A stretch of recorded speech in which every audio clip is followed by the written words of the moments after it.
ईश्वर जो भी करते हैं अच्छा ही करते हैं। बीरबल एक ईमानदार तथा धर्मप्रिय व्यक्ति था। वह प्रतिदिन ईश्वर की आराधना बिना नागा किया करता था। इससे उसे नैतिक व मानसिक बल प्राप्त होता था। वह अक्सर कहा करता था कि ईश्वर जो कुछ भी करता है मनुष्य के भले के लिए ही करता है। कभी कभी हमें ऐसा लगता है कि ईश्वर हम पर कृपा दृष्टि नहीं रखता, लेकिन ऐसा होता नहीं। कभी कभी तो उसके वरदान को भी लोग शाप समझने की भूल कर बैठते हैं।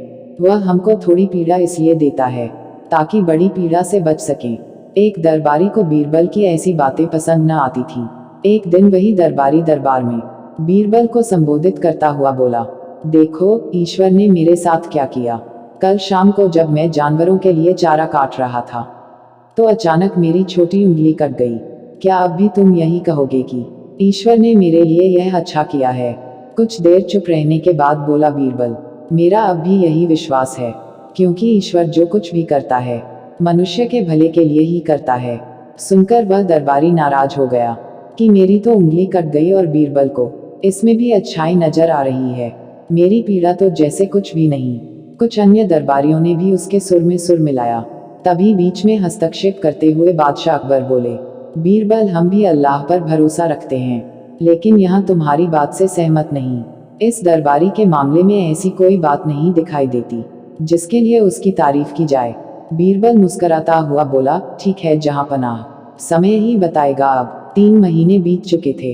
वह दरबारी जिसकी उंगली कट गई थी घने जंगल में शिकार खेलने निकला हुआ था। एक हिरन का पीछा करते वह भटककर आदिवासियों के हाथों में जा पड़ा। वे आदिवासी अपने देवता को प्रसन्न करने के लिए मानव बलि में विश्वास रखते थे, अतः वे उस दरबारी को पकड़कर मंदिर में ले गए बलि चढ़ाने के लिए। लेकिन जब पुजारी ने उसके शरीर का निरीक्षण किया तो हाथ की एक उंगली कम पाई। नहीं, इस आदमी की बलि नहीं दी जा सकती। मंदिर का पुजारी बोला, यदि 9 उंगलियों वाले इस आदमी को बलि चढ़ा दिया तो हमारे देवता बजाय प्रसन्न होने के क्रोधित हो जाएंगे। अधूरी बलि उन्हें पसंद नहीं। हमें महामारियों, बाढ़ या सूखे का प्रकोप झेलना पड़ सकता है, इसलिए इसे छोड़ देना ही ठीक होगा। और उस दरबारी को मुक्त कर दिया गया। अगले दिन वह दरबारी दरबार में बीरबल के पास आकर रोने लगा। तभी बादशाह भी दरबार में आ पहुंचे और उस दरबारी को बीरबल के सामने रोता देखकर हैरान रह गए। तुम्हें क्या हुआ, रो क्यों रहे हो? अकबर ने सवाल किया। जवाब में उस दरबारी ने अपनी आप बीती विस्तार से कह सुनाई। वह बोला, अब मुझे विश्वास हो गया है कि ईश्वर जो कुछ भी करता है मनुष्य के भले के लिए ही करता है। यदि मेरी उंगली न कटी होती तो निश्चित ही आदिवासी मेरी बलि चढ़ा देते, इसीलिए मैं रो रहा हूँ। लेकिन ये आंसू खुशी के हैं। मैं खुश हूँ क्योंकि मैं जिंदा हूँ।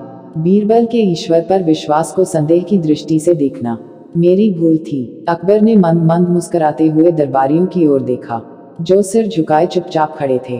अकबर को गर्व महसूस हो रहा था कि बीरबल जैसा बुद्धिमान उसके दरबारियों में से एक है।